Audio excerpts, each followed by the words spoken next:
I'm not crazy. I'm serious, though. Can the ending of episode 9 be pay no attention to the man behind the curtain and it's just Palpatine, like just his head, and he's like, ha, ha, ha, it was me. Oh, it's like the whole Oz. time. Yeah. Nice. Why not? The son of Skywalker must not become a Jedi. Egg salad sandwiches are a fine delicacy. To cheat death. Only been achieved by one. But if we work together... You know, there's actually an emperor in the Old Republic. Ah, yes. And he's like, just wiped the floor with Sheev Palpatine. Like, it's not even close. Yes, but you see who lived longer. Do you have a birth certificate? Yeah, actually I do. You have my birth certificate. Yeah. I have access to the records on Naboo, so yes. What the actual fuck? And if you believe Palpatine is the man behind the curtain, then you are ready for this episode of Discography Discussion. I am Joe, that is Dan, that is Jeff, and this is Industrial December. We're talking about Circle of Dust. Oh, yes. I'm sorry, I got a little more excited there. Sorry, I was still in character. So, Emperor Palpatine, can I call you Emperor? I suppose. Are you a fan of Circle of Dust? Yes. Are you a fan of industrial music? I do enjoy some loops. And what are your favorite loops? Fruity. I would say the chocolate kind. And why does it have to be chocolate? Is that like your target? Because, like many things, it is the dark side of loops. It's the hole to your donut? Yes. That was fantastic. Bravo. Yes, absolutely. All right, just for my fun. Who is it? It's the Papa Emeritus from the band Ghost. I am wondering if you've ever considered the Lord and Master Satan. Have you ever met the Lord and Master Darth Sidious? I can't do it, dude. I'm sorry. For he stands before you. God, we're a bunch of fucking nerds. So this is great. Good. You have such a limited understanding of the dark side. What the fuck are we doing here? I don't know. We're talking about Circle of Dust. I ate some fucking Kit Kats, and then I don't remember what happened after that. Yeah, I woke up speaking in a Neo Palpatine voice. Well, before we go into spoilers for The Last Jedi, I want to take the time to say thank you to everyone that's listening to the podcast. Thank you for listening and for subscribing. If you are not a subscriber, you can find everything Discography Discussion at discussmetal.com. We are on Google Play. We are on iTunes. We are on Stitcher. We are on TuneIn Radio. So if you have an Amazon Echo product, you can say to it, Alexa, play the latest episode of Discography Discussion, and she will. We're also on Facebook and on Twitter at Discuss Metal. Be sure to like, favorite, and subscribe. It really helps us out. It lets us know you're listening. And Dan is going to tell you all about 5-star reviews. We love 5-star reviews here at Discography Discussion. If you love us, we definitely love you. Leave us a review, whichever amount of stars you feel like represents us the best. We'll even read them on the show. Probably. We had a tweet this week. Yes. That we did. This came from Alt1, or he's listed as AC. Yep. This is in regards to our Cybreed episode. Just finished this episode.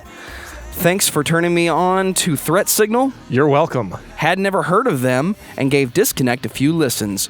Good stuff. Yeah, it's one of my albums of the year, so it's a fantastic listen. So if you haven't, go check it out. All right, so we got a Facebook comment from Derek Smith. He actually posted this on his wall. And originally he was posting that the As the Story Grows podcast is by far hands down number one go-to podcast for solid state band interviews, which I agree with. Yeah, Travis is the man when it comes to that. He also said, the podcast Discography Discussion is also a fabulous resource for solid-state bands. They recently did a 2.3-hour discussion of all the Living Sacrifice albums. Was it that long, Joe? I guess it was a minute, yeah. It was about 2 hours after we put the interview on there with Jason Wisdom. That's true. Okay, cool. Well, thank you so much, Derek Smith. I appreciate you, man. And, yeah, excited to... We'll definitely have some more solid-state bands in our wheelhouse sometime. You want to do the shout-out to Dave, Jeff?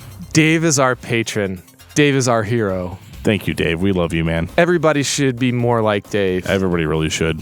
And how can they be more like Dave? Well, obviously, for our benefit, it would be to subscribe and then donate to Patreon.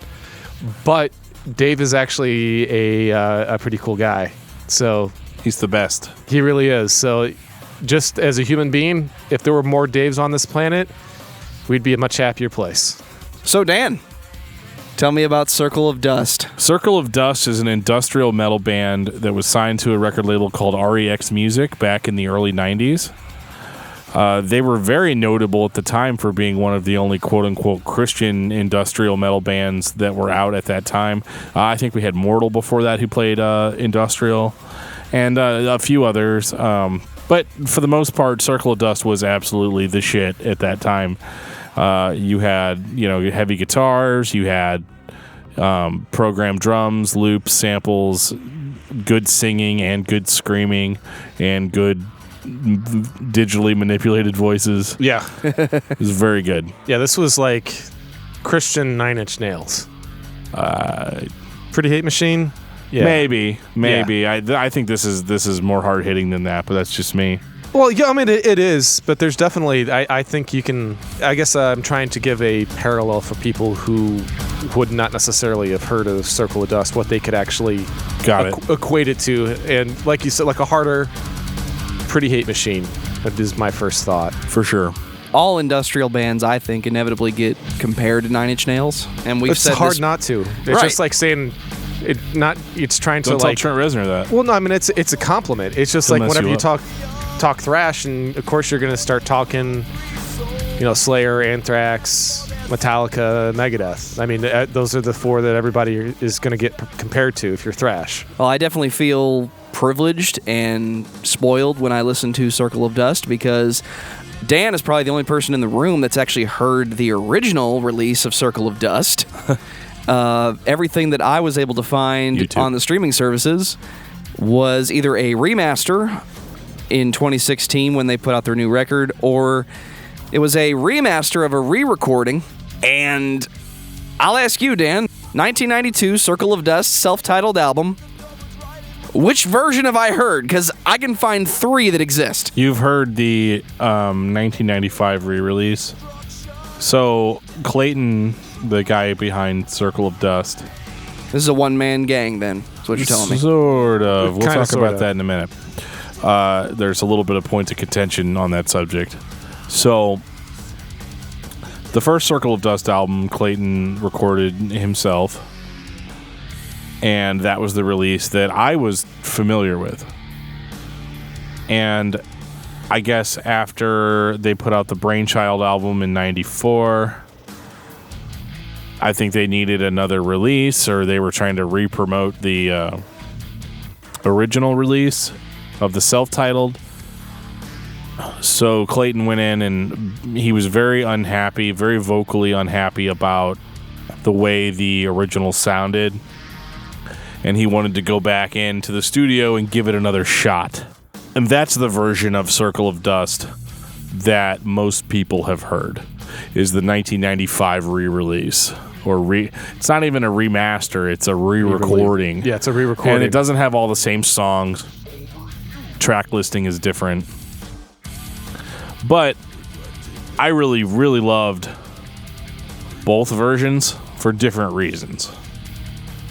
So I'm going to talk for a minute about the first record, the original release, the 92 release. This was industrial metal. It was heavy. However, it was like the guitars were a little bit quieter than what we had in the re-release. So this record actually feels the most industrial to me because it almost has that like lo-fi underground Skinny Puppy sound to it. And but apparently Clayton was not happy with that, so he got rid of it. And one of the things I'll mention is I think some of the songs were a little bit more explicitly Christian on the original release. And it kind of seems like those songs were removed for the re-release. He just didn't like them for whatever reason, got rid of them. So that's really the only reasoning I see, is he was just unhappy with the way the first shot at it sounded. And their next album, Brainchild, was a significant improvement over that sound. So I could see him maybe kind of retooling a few things in order to make it fit better. So 1995 was just the second album. Brainchild was so much better. Why don't we just do the first one again? Kind of, but that's assuming that Brainchild is a Circle of Dust record. But it's really not. Actually, this shit's complicated, people. Yeah, because technically it's a side project. Right, named Brainchild. Named Brainchild, and the album title was actually Mind Warp. Yep. But I guess they needed another Circle of Dust album. Clayton was involved. It was basically Circle of Dust.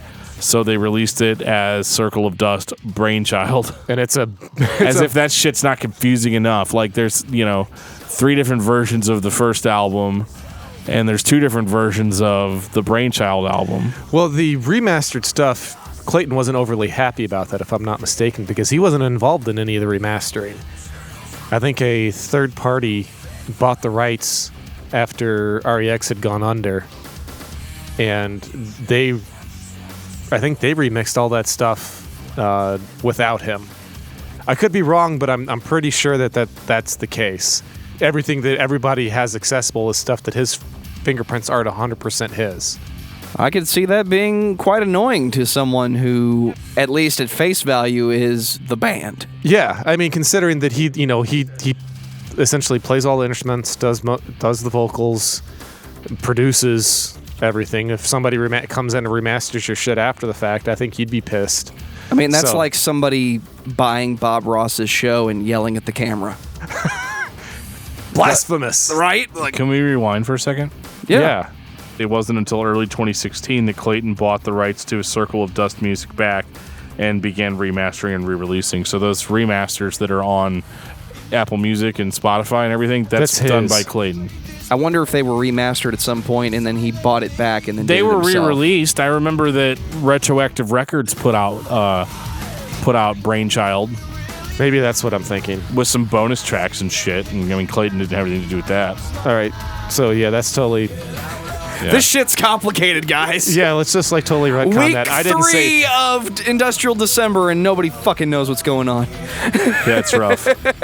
Clank did offer to clear some stuff up for me. I really should have taken him up on it before we did this, but... Yeah. You want to try to call him? No, he's in Disney World right now, man. Leave him alone. Oh. Yeah, so... I'm jealous of Clank, then. You should be. I want to be in Disney World right now. Okay, so if we can get back to discussing the albums and how they sound, because all that other shit's giving me a headache. I get you. So I mean, me too. I mean, it's rather confusing. So, it is. And I've already kind of cocked things up. So yeah, so I mean, long story short, there's 2 versions of the first album. One was recorded back in 92, the other was recorded in 95. And then there's a remastered version of the 95 version. If you use a streaming service today, you're going to find a remastered copy of all 3 records that came out in the 90s. And then there's going to be a brand new record that came out in 2016. That's what we have. And approaching it today as a brand new listener, because I've heard Circle of Dust, but I've never sat down and really taken it in. What I can hear today for the re-record of the first record, and I'm just going to say it's Circle of Dust, because until I find that 92 cassette that Dan has in his basement somewhere, this is what I have. It's actually in my cassette deck right now. At home? Yeah. Oh, the cassette deck that I told you to buy off of eBay? Yeah, that's the exact one. He bought it because it had Circle of Dust in it. No, it's not. No, he bought it because I recommended it, and I did a good job. Yeah. So anyway, this is Jeff's Symposium on 7.1 cassette audio. It never existed, only in his dreams. When I listen to this record, I hear a heavy influence of 9 Inch Nails. Yeah. I hear a heavy, generic industrial feel. In my opinion, a real industrial band cannot have real drums. They have to be programmed.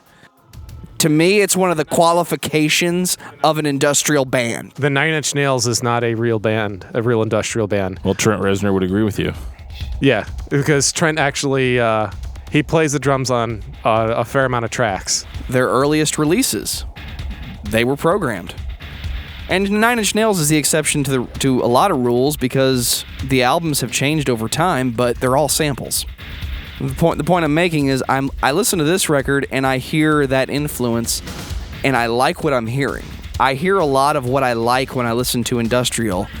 The big names like Orgy, Dope, a little bit of Rammstein, Nine Inch Nails. I hear that computerization. I hear that less than human touch, but then I hear things.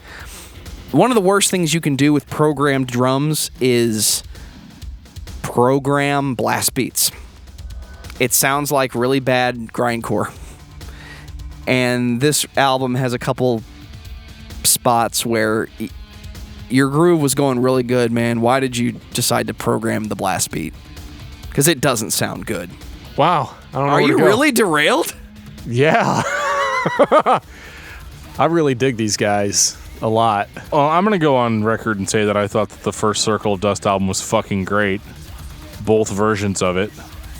I liked that the songs were a little bit more accessible than what we would get on Brainchild, which is a whole different monster. This record had really good melodic singing on it. This record has really good, catchy beats. It is danceable in places. And a lot of kudos to the original release because I think it sounds really damn good no matter what Clayton says. I think it was a really good release the way it was, and he really didn't have to re-release it or re-record it, but he just felt in his mind that he needed to. Yeah, I mean, because it's his product. And his baby. Right. Well, yeah, because he's going to be his own, harshest critic. So, yeah, I understand why he's wanting to go back and perfect it, because he has it in his mind, what it should have been. So he's wanting to go back and redo it. Right. And the only difference between that and say George Lucas and Star Wars films is that I think he did it justice. Han still shoots first. It's just now he's got a fucking bazooka instead of a blaster. That's how I look at it. No, I mean, I'm serious. Just stomped his face in. Well, what I mean by the generic aspects are these are the characteristics that an industrial band has to have. I hear all of them, and that's good. Because the record is really fucking good. It even has atmosphere. I guess I only take an umbrage with it is because in '92 it wasn't generic. No, not at all. I this mean, was pretty original for '92. Yeah, I mean, now, sure, he's more cutting edge than most at the time. He's a trendsetter, pace setter. In a second tier. I mean, obviously Trent Reznor's first tier all by himself.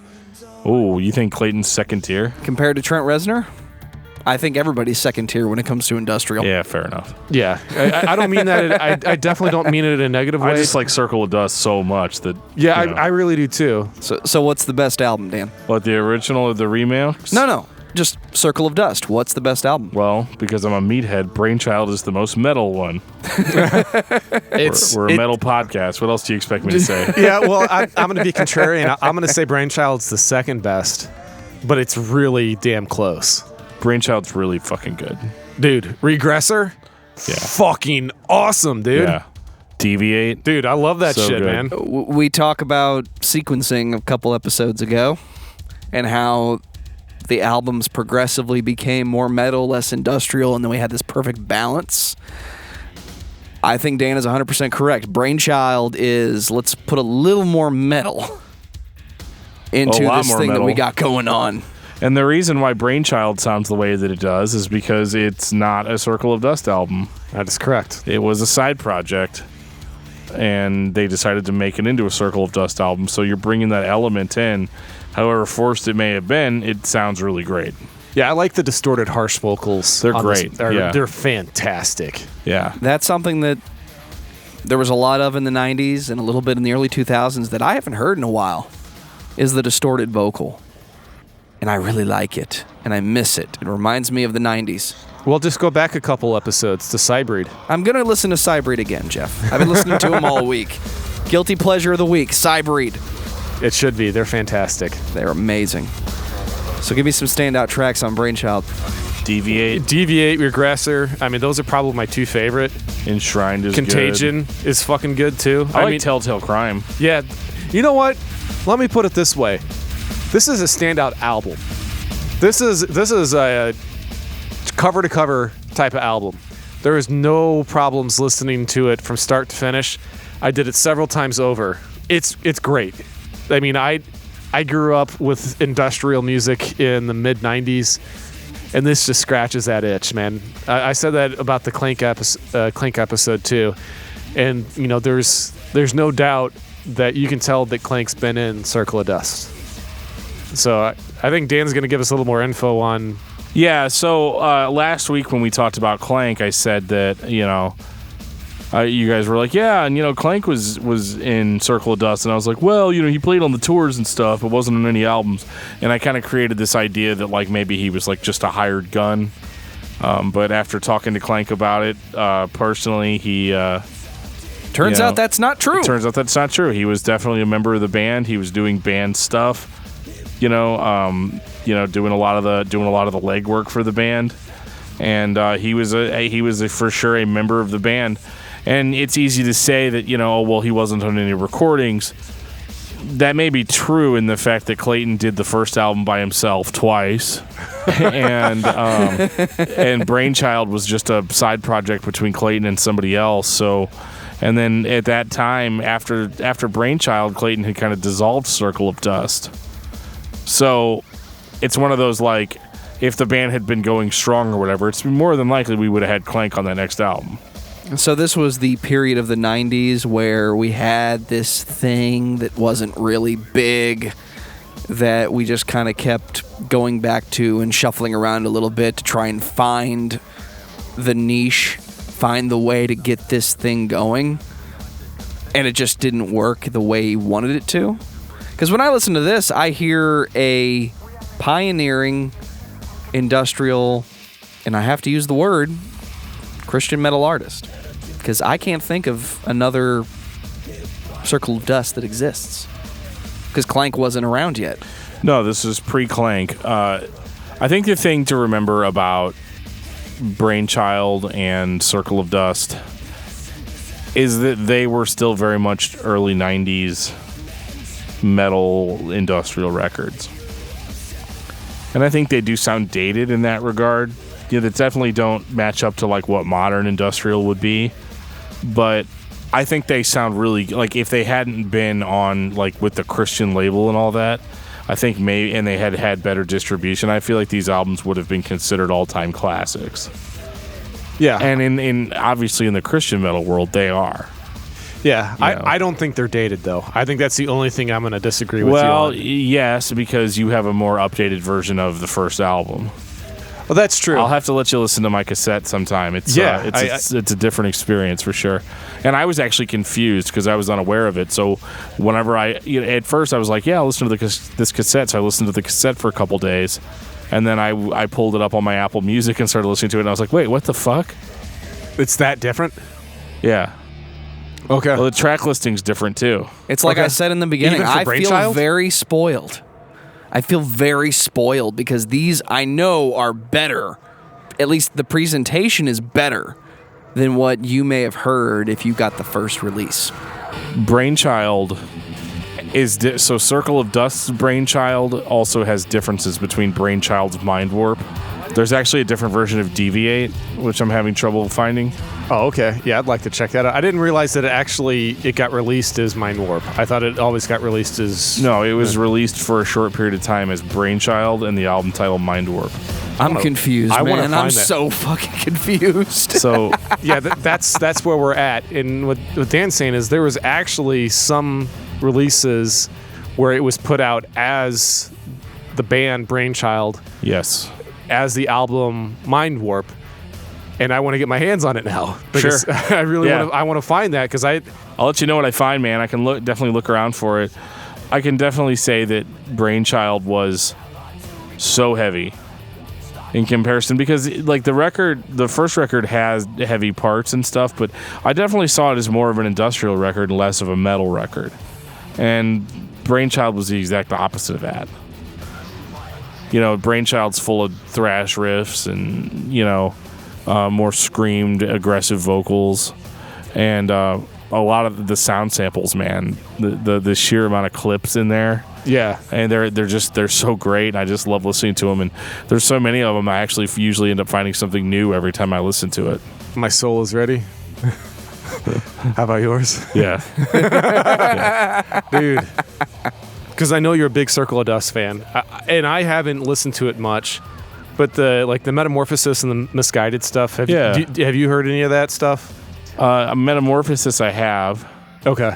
Also on cassette. Nice. Yeah, because that's just like remixes. Most of my remixes, REX, right? Yeah, most of my REX music releases are on cassette. Okay. It's actually something that I'm kind of trying to complete. Yeah. So, since we're talking about REX stuff, I won't shut up about it. Do you have Fleming and John on cassette then? I don't. I think I can get that for you. Okay, great. Yeah, it'd be awesome. Okay. So I got the CD, but I have a friend, I think he still has his cassette. Okay. So Metamorphosis is a combination of Circle of Dust music, and there's actually some remixes of Living Sacrifice songs on there. That's right, from Non-Existent. Yeah, that's right. Shit, that's why I wanted to check that out. And Clayton actually did the very first track on Non-Existent called Emerge. Right. Or as Jeff would call it, the only good song on the whole album. But yeah, so Clayton took some of the tracks from Non-Existent and remixed them and did some pretty cool stuff with them. Yeah, I need to check that out. Metamorphosis, though, I don't think is strong enough to be its own release. No, because it's just mostly remix stuff. Yeah, right? I didn't know if I even wanted to mention it on the podcast because it's great, but there's not a whole lot to it. Well, it is out there. That's where you can find the other Circle of Dust, but I think we need to talk about Disengaged. Amidst all the confusion of what these first three records are, or two, depending on how you look at it, at some point 1998 came around, and how do we get Disengage from a band that was done? He just decided to do another record, as far as I know. Now, he was off doing his own solo stuff after Circle of Dust. Yeah, he got disenchanted with the whole you have to preach more on your... Absolutely, yeah. And which sucks. It's a very familiar story, yeah. Yep. I will say this on was a Waste of Time. I totally... I'm a huge God Lives Underwater fan. He sounds so... It's kind of eerie to a certain extent. How much he sounds like Dave Riley from God Lives Underwater on this track. Yeah. And unfortunately, he passed away. But the first time I heard this song, I was thrown for a total loop. I was I had to go look to make sure that the Riley wasn't actually singing on this. Right. But yeah, this is... I have to admit, this is probably my least favorite. Well, I hated this when it came out because it didn't sound like Circle of Dust to me. It does, but I just didn't realize it yet. Right. Because Brainchild was so fucking heavy. This record was much more accessible. It was accessible with memorable songs and hooks and stuff and melodic elements. There's even a rapping type thing that goes on. It's all just very weird, and I didn't really dig it because it was more industrial and less metal, but also more mainstream rock. Not all that different than something you'd hear from Nine Inch Nails. At least at the start, this sounds like something I heard from Orgy the same year. Yeah, it sounds a little bit like Orgy. Not in a bad way. It sounds good. I enjoy this. It does, and one of the most notable things is that Clayton... He sang on the first Circle of Dust record. I don't remember him doing a whole lot of singing on Brainchild. I'm sure he did, but Brainchild was mostly just fuck you up, heavy stuff. Yeah, and then any time that he was singing, it was distorted. Very distorted, yeah. So this was the first time you're really hearing him sing very clearly. He did on the self-titled a bit as well, and that sounded good too, especially in the remixes. And he can actually sing. Yeah, he's a very good singer. Yes. And he's got a very nice... clean, innocent singing voice. He's what Roach Coach would call a smooth boy. Yeah. This record was much more mainstream, but I think that's good. I think for industrial music to survive, you can only go in one of two directions. You know, like Joe's saying, like, you can go heavier, but when you're all programmed, if you get to a certain level of heaviness, you start just sounding like shit. So you kind of have to go the other way with it. And every single Circle of Dust album has that moment where we tried to do too much. Well, that's why I think that the album is geniusly named in the sense that, like, it's disengaging from Christian music for the most part. I thought he did that on purpose. Yeah, that was purely his intent of the naming of the album. Yeah, but it was genius because it also disengages from, like, the meatheads that are only here for the mosh, you know? So that's why they lost you. Yeah. At least the first time around. But whenever I wwent back to listen to it, because, I mean, I was, like, kind of dreading listening to this one because I remember not liking it. And I listened to it this week, and I was like, this is great. You know, like, I had no issue with it at all. I enjoyed listening to the songs. I thought they were catchy. I thought it was a good, long album. And I had no issues with it. And honestly, I'm not entirely certain why I hated it so much in the beginning. But I mean, it is catchier. It sounds like something you hear from Orgy. It's not... It sounds like 1998. Yeah, but it does get heavy at times, but not anything like what we had on Brainchild.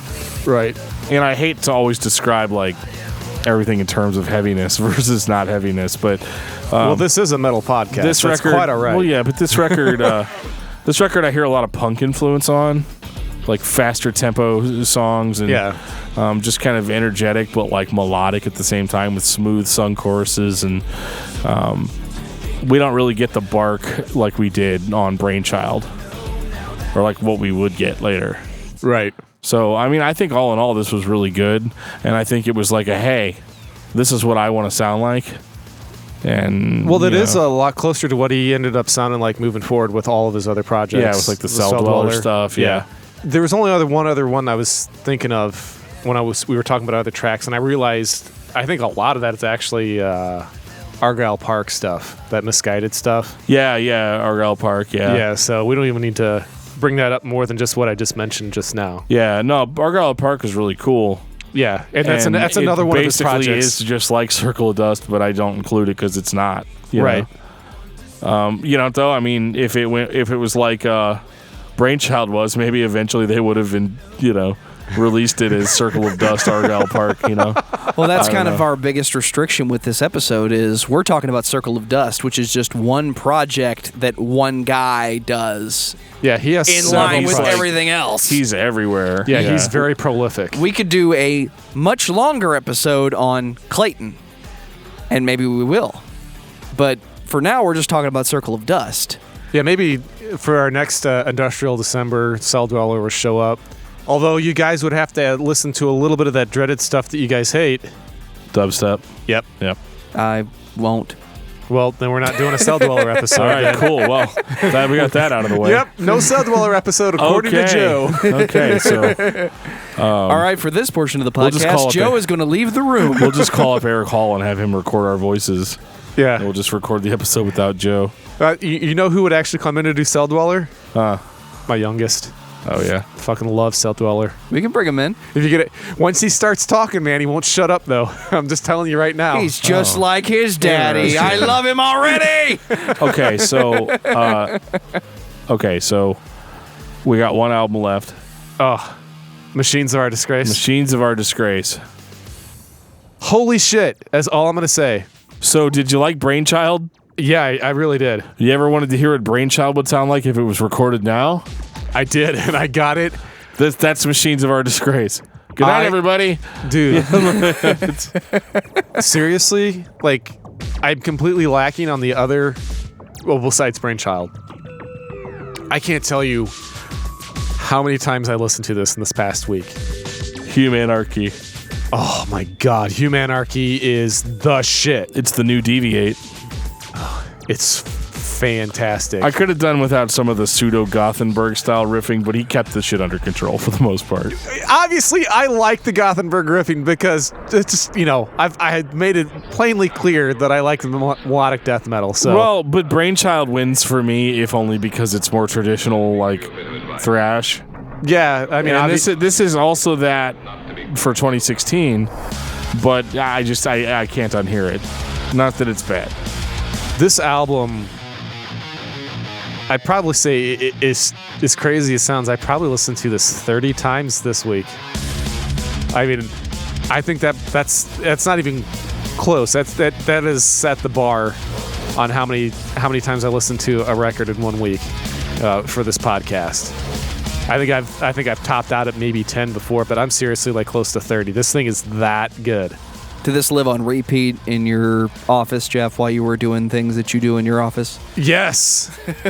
and here's the great thing is that it is, it's way more acceptable than some of the shit that I like to listen to in the office. So I got, fuck you too, Dan. I got less shit for listening to this in the office than I did with anything else by far. So I think that's part of the reason why I got to listen to it on repeat over and over again. But this is right up my alley. I love industrial. I love metal. And this is like the perfect harmony for me. This backs up what I've always said about industrial. There's something about industrial that everybody likes. It can really be the most accepted music that you can listen to in a public place. And I don't know, but I'm asking, what has he released? And I'm talking about Clayton now. I'm spoiling the future episode. What has he done between 1998 and 2016? Because if you just told me this was his only project and there was an 18-year gap, I would say, what the fuck have you been doing for 18 years? What have you been holding back? Well, he did Cell Dweller.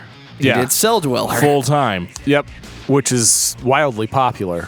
He really only decided to do another Circle of Dust album once he got all of his shit back from the label. Like, he owned it all and could remix it and remaster it. So I think a lot of it probably had to do with nostalgia for the old material. Because obviously, like, Disengage sounds pretty good for the most part. But, Brainchild and Circle of Dust probably needed a little bit more work. And so I think that's why this record sounds more like those records. Yeah, this album is fantastic. It is, for industrial, it's like shot up the charts for me. This is like, there's not a bad track on here. It's just like Brainchild. Like Nurkim, like I love that fucking song. That's great. I obviously, the most popular one on here was Contagion.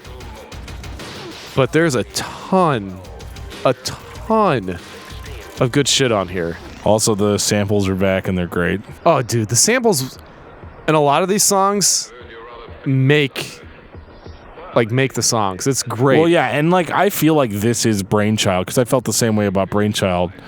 It's almost like if you want to think of Brainchild as a separate band, this is like the second Brainchild album. Yeah, agreed. And I love that feeling.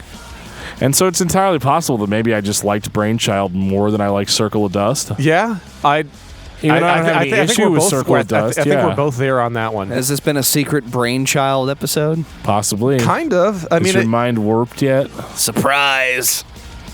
Final thoughts on Circle of Dust. Dan, you first. Oh, my head hurts. I love the band, and I honestly, I kind of hope Clayton keeps doing more stuff. Because, if it's going to be anything like Weapons of Our Disgrace, holy shit.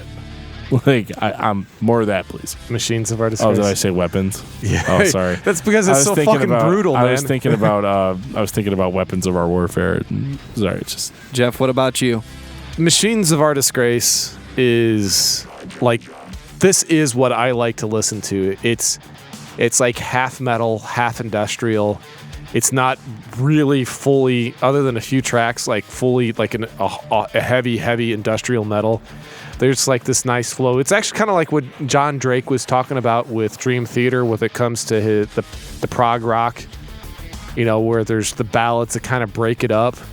And, Dan and I didn't necessarily were fans of the ballad parts of it with that, but the lighter stuff that's in, Machines of Our Disgrace, just, it's perfect for me. This is exactly what I want to hear because I'm not I like to listen cover to cover, but I don't want to hear the same style for 14, 15 straight songs.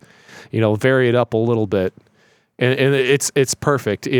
I'm with Dan. I hope he does more of the Circle of Dust stuff if it sounds like this, because it's fantastic. I mean, I like Cell Dweller, but that's definitely more of the poppy side of industrial, with obviously some good old dubstep that these two jackalopes aren't fans of. But yeah, Joe's over there about ready to kill me just for even mentioning it.